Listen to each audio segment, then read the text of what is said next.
Hi, my name is Elizabeth Wagner. I'm a hand weaver and a textile designer. Welcome to my channel, Illumination. In my last video, I showed you how I usually thread the heddles in my loom for a project to weave on a floor loom. And this time I want to continue showing you how to warp the loom. We're almost done. We've got the hard part behind us. So I'm going to show you where I left off. So down here on my loom, you can see all the heddles that I put the yarn through. And I've got all of these groupings together. If you remember when we were threading the heddles, I was threading them in the sequence of one thread through the heddle on shaft number 4 first. And then one heddle on shaft number 3, one heddle on shaft number 2, and one heddle on shaft number 1. And that's how we continued threading the whole way across. And then as I got them into small groups, I just tied them with little overhand knots. And so now I have several little groups with warp ends all tied together to make them easier to tie on to the back beam. And that's where we're going to continue going now.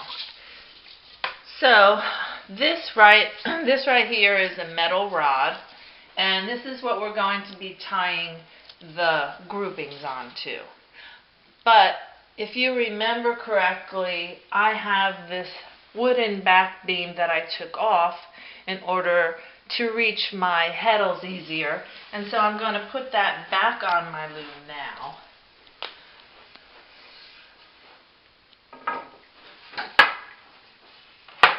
Okay, and then what's going to happen is this metal rod is going to come out and over this wooden beam. This is called the warp beam. And what I have to do to get this to unravel is to let my brake off. And this brake right here is what you press on with your foot when you're weaving on the front of the loom to loosen up the warp so that you can advance it. So I'm pulling the metal rod up and over the back warp beam, and I'm going to pull the brake back on,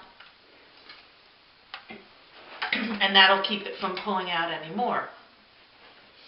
So let that hang down, and what I usually do is I grab a hold of all of the warp ends, and usually I'll count the groups. So I got 1, 2, 3, 4, 5, 6, 7 groups of warp ends. So I'm going to go for the middle one, which will be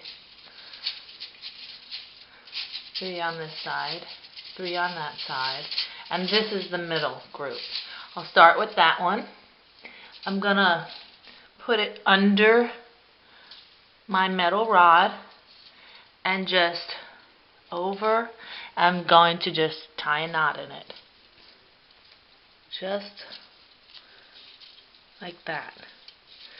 So just a simple overhand knot. I'll get that out.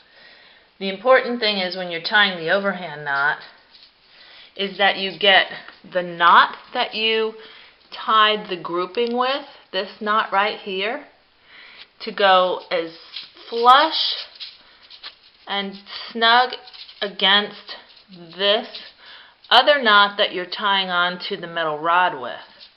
You don't want this knot to be down here and have all this extra stuff in between this knot and this knot.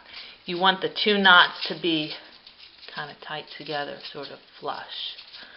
So that's, and just pull it real tight, and then just do one grouping at a time. I sort of see where the warp ends are coming out naturally in a straight line, and that's where I tie.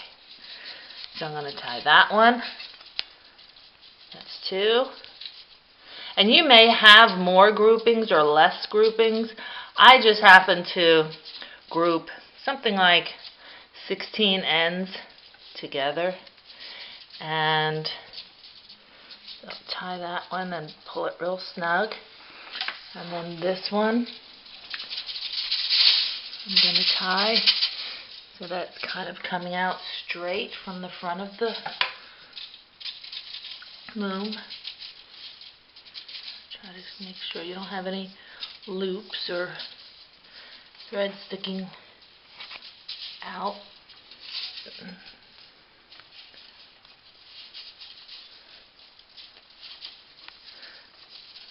Tie that one real tight. Okay. Next one. You don't have to go in this order, but I like it to kind of be balanced, so I kind of go back and forth from one side to the other. It just makes it easier so that this rod doesn't start tilting to one side. Get them all on there.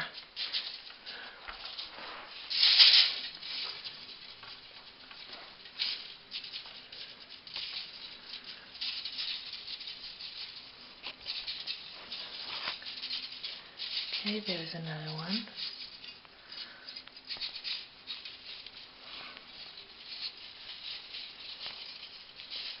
Hopefully you can see this. It's kind of hard to see because it's so small. And then this one.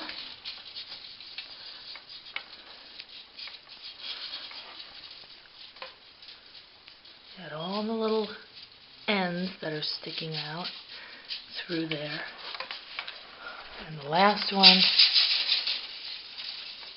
you can probably move this over a little bit.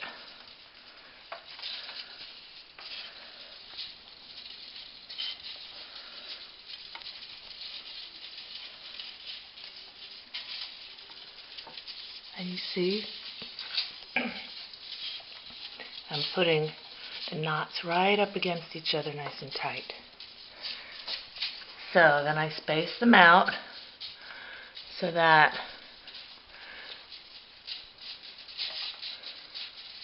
they're kind of even and they're kind of coming. You can shake this a little bit to just get them sort of lined up and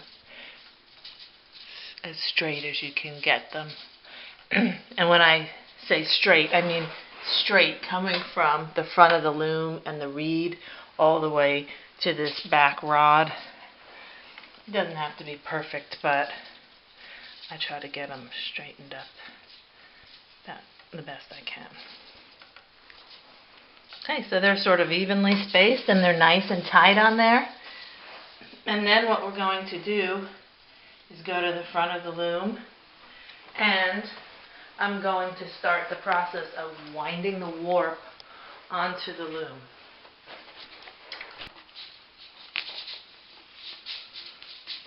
I'm going to untie this knot that I have and let the warp come off of this front beam or breast beam.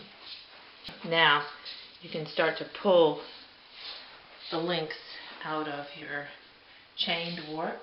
Remember, we still have this knot here at the end.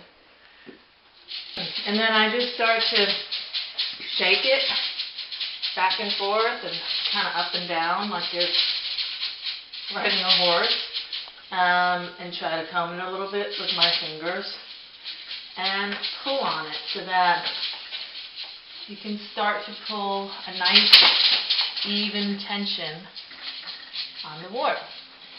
And if you check out my next video, I will show you how to get the entire warp wrapped onto the back beam using the crank for that warping process, and then we'll be almost ready to weave. So thank you for watching. See you next time.